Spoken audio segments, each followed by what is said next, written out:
Yo, what is going on, guys? Welcome back to a brand new video on the channel. Inside of today's video, we're going to be taking a look at the 5 worst brawlers in the meta. And already looking at my list, it's not really changed too much from even like 2 months ago. But nonetheless, I'll bring you guys the worst 5 brawlers in the meta so far. And what I think needs to change about them, so like buffs and whatnot. So, going to play him with Tom. Obviously, you guys know Tom, but obviously I'll link him in the description as always. And the same with Dito Rav. He'll be, as I said, posting some content pretty soon. One of the best players in the world as well, and also from the UK, so definitely check him out. So without further ado, let's jump into some games. Alright guys, jumping into the 5th worst brawler in the meta and competitive anyway, it's going to be Crow. So obviously I know Crow's decent inside of a showdown.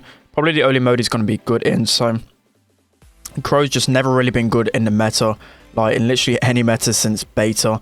It's just because he hasn't really got a high damage output, and he's really squishy. He's an annoying brawler, and he's really hard to push in the current meta because either you're going to be facing really tanky comps or you're going to face control, and both comps just completely just counter him completely. There's just no real value pushing Crow at the minute. The only good value you're going to get is out of his super and his shield gadget, which is pretty decent. I've actually seen him played quite a few times on in competitive on the map Tornado Ring, and I think that's like literally the only competitive map where I've ever seen him be played so far. So I'm just going to try and walk this in here so that Jesse's going to die and we're going to be able to score. So yeah, in terms of 3v3 and competitive, he's just never really been too good. And in terms of 3v3 pushing, he's always been one of the brawlers I struggle personally, and most pros struggle with personally trying to push most of the time. So this Shelly's actually going to dash away from me, so I'm not going to get the most value out of my shield, but we should be able to stop this ball go into and score there. So as I was saying, I just always struggle to push him. Probably, I don't even know what even 3v3 modes is good in. He's probably best in Heist or Brawl, to be fair. I mean, he is pushable up to like 1k, and maybe you can get rank 35 if you get like 2 other carry brawlers on your team, but he's not the type of brawler where you're going to be carrying your team at all, and you'll definitely need some good brawlers in your comp if you're looking to push him, especially high on ladder. So I'm just going to go jump in with my shield here. We should be able to score this. If Tom passes it, we should be able to squeeze this one in. Actually, no, we're not. But actually, we are able to do so because the ball walks it in. But that's going to be an easy one. Crow's going to be the 5th worst brawler in the game, in my opinion. Let's jump into number 4. Alright, guys, jumping into the 4th worst brawler in the game, in my opinion, it's going to be Jessie. So again, another brawler that's not really been too good in terms of ladder or competitive at all. I mean, in the low trophy range, the 500 to 700, she's going to be really good. But once you get into the high trophy range and the competitive meta, she's absolutely awful. It's mainly due to her reload speed. And most brawlers can just out damage her, just run into her face because they've got too much health, and she obviously doesn't do too much damage. It's just a bunch of stuff where she's not really too good in. And I mean, she has proved in terms of ladder, in terms of pushing, because obviously other brawlers have got nerfed around her, so she's actually not as bad as she once was, just in that fact. And especially on Heist and Siege as well, you can actually get good value out of her other gadget, because you can do a mass amount of damage on the Ike or the Safe. In terms of Brawl, you want to always use this slow star power. It's really good on Brawl. I'm going to actually die there, but just actually a decent counter to be in the mid. If you're a good Jesse, you're able to win that battle quite a lot of the times. I don't know if Tom's able to score there.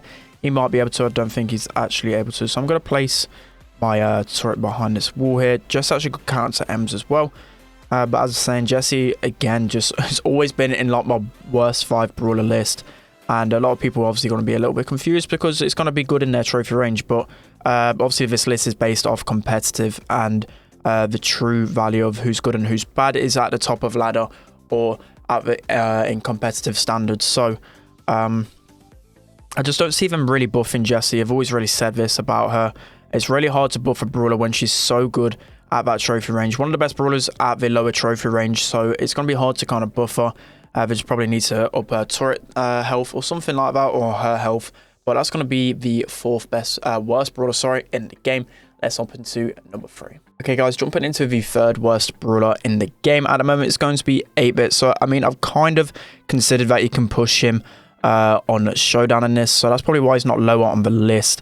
Just because you can push him in that mode. But everywhere else in terms of 3v3 competitive, he's going to be absolutely trash. But it's not as worse as other brawlers at the minute, I feel like, in the meta. But again, nothing's really changed about him. It'd be interesting to see what gadget it gets, because I don't really get too much value out of this gadget at the minute. I mean, it can come in clutch sometimes to escape danger, but most of the time it's not going to be the best. But yeah, 8-Bit, never really going to be good unless his new gadget like gives him a little speed boost or something. or the change, I don't know, they need to change some type of characteristic about him. But definitely, as I said before in the video, we need to change his extra lifestyle power. I think just remove it from the game, because it's one of the main reasons why they're probably a bit scared to touch 8-Bit, just because of that star power, and he's so good inside a showdown, and it's only because of that star power, because you literally have an extra life, which it's kind of crazy. It's not even good in terms of 3v3, and obviously showdown's not competitive. It's not how balancing mainly is worked around. It's mainly worked off 3v3 and a competitive meta, but just because of that aspect of showdown, it's really hard to balance him, I feel like. But I'm actually doing pretty decent with Colt here. We've got good synergy. We're breaking up the map.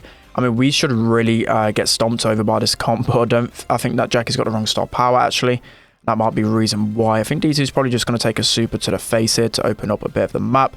We should be able to kill that Frank though with a bit of auto aim. Let's place my turret here. We should be able to get a Jackie down. But yeah, 8-Bit used to be really good. I remember in maps, I think it's like Safe Zone, that used to be really good for him. It used to be really long range. Used to be able to win the mid pretty easily with him. It used to be other maps used to be good as a mid on, but obviously his speed is the main reason why he's not going to be good in the meta so far. So I can't even escape that Frank super. Probably should have gadgeted back. I didn't think I was in range there, but maybe could have pressed my gadget there. But that def is pretty bad. I'm going to TP on my super here just to get a bit of pressure. D2 doing a really good job there. I'm just going to put my turret further up, and he might actually be able to score here. Let's see. Oh, nearly managing to score. But in terms of overtime, he's going to be pretty decent. I'm going to be able to be really good against this comp in OT for sure.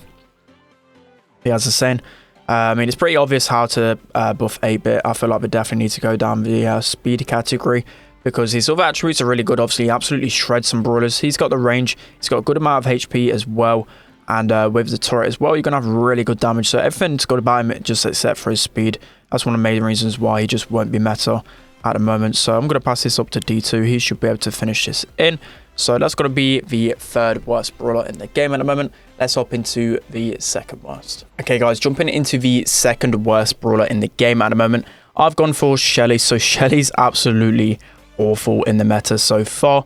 And even in a Poco double tank meta, she's not going to be the best, because the two main tanks used in that comp are Jackie and Frank. And they can actually free shot her. That's one of the main reasons why she's not that good. But again, Shelly's only like a beginning brawler. And I've seen a tweet from Frank.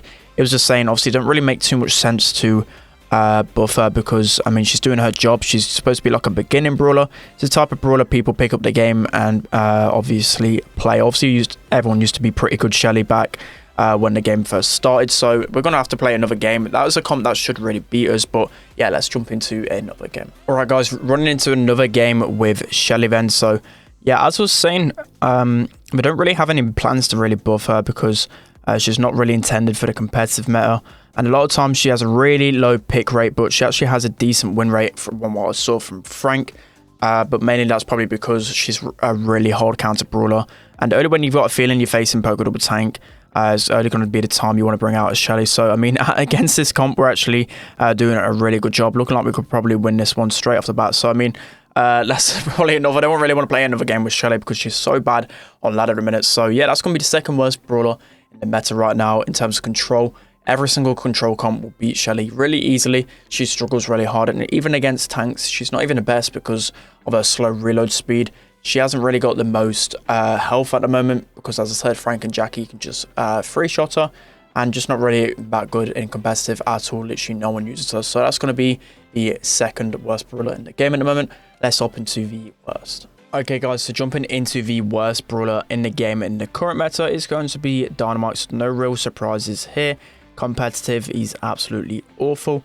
And it's mainly just because of his shots are hard to hit, and the meta, again, he's really bad against Poco double tank, just because they can just keep healing the amount of damage he does, and it's really easy to dodge. So that's one of the main reasons it's not too meta at the minute. I mean, he's slowly finding a little bit of place in ladder in terms of heist meta. I mean, I see a lot of Gale and Dynamite on there, and even on Siege on some maps, he's actually pretty decent with Gale again. I mean, Gale's increased his viability a little bit on ladder, and this gadget has helped him pretty much, even though it's glitched at the moment, even though it's not working how it's intended to. He's still going to be like the worst brawler in the game, just because the meta really doesn't suit him. It's really fast-paced, and at the same time, it's really tanky. So literally, most comps he's going to be facing aren't very good. And so, I mean, you look at this Rico, I just can't hit him at the moment. I'm going to use my gadget to try and hit this Brock here. But at least I've delayed some time. I know I actually missed it, but it's actually delayed time. That's all I needed to do. I didn't actually need to kill anyone. But yeah, Dynamite's always going to be probably the hardest brawler to master. And even though I'm not the best Dynamite, and I've seen a lot of people laughing at my Dynamite skills yesterday, but you've got to realise that in the low trophy range, like even 500 to 800, it's really easy to play Dynamite. Well, if you're a decent Dynamite, because people obviously don't have movement patterns. They just move in like the same pattern. They don't change it up. But when you're playing high ladder, a lot of people like to change their movement patterns and stuff. So we're going to try and get this Brock down. He does jump and avoid that, so that's pretty annoying. But again, like another counter to Dynamite. My super should have dealt 4k, but Brock's gadget was able to evade that. But I mean, I do have fun playing Dynamite. He is a funny brawler. He's more of a troll brawler than anything. He's never really used in competitive for like a serious pick. It's always for a troll. So, I mean, I've still got 2 gadgets left here. I mean, against Spike, it's going to be a pretty easy matchup because I can basically 2-shot him, but I'm going to slowly walk up, going to pop my gadget, not even going to get a chance to hit him there. The Brock is trying to hit some shots on me, but I've got to be careful as Rico has actually shredded me down there. Hopefully my teammate can respawn and kill him in time. Let's see. Nice D2's able to do so. Yeah, Dynamite's going to be the worst brawler in the game at the moment. I probably would have put like 8-bit at the bottom if he wasn't so good in Showdown. But yeah, Dynamite's going to be the worst brawler in the game at this current time. I didn't even hit a single gadget again that game. But nonetheless, we're able to win. So he's going to be the worst brawler in the game. Okay, guys, this is going to be the end of today's video. I hope you really enjoyed. As I said, the worst 5 brawlers don't really change it at the moment.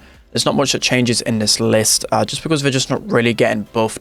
And there's a lot of reasons why. It's just because maybe most of these brawlers at low trophy ranges are really good, and it's hard to balance some type of brawlers. But hopefully these brawlers will be getting some love soon, because as I said, they've been bottom 5 for a long while.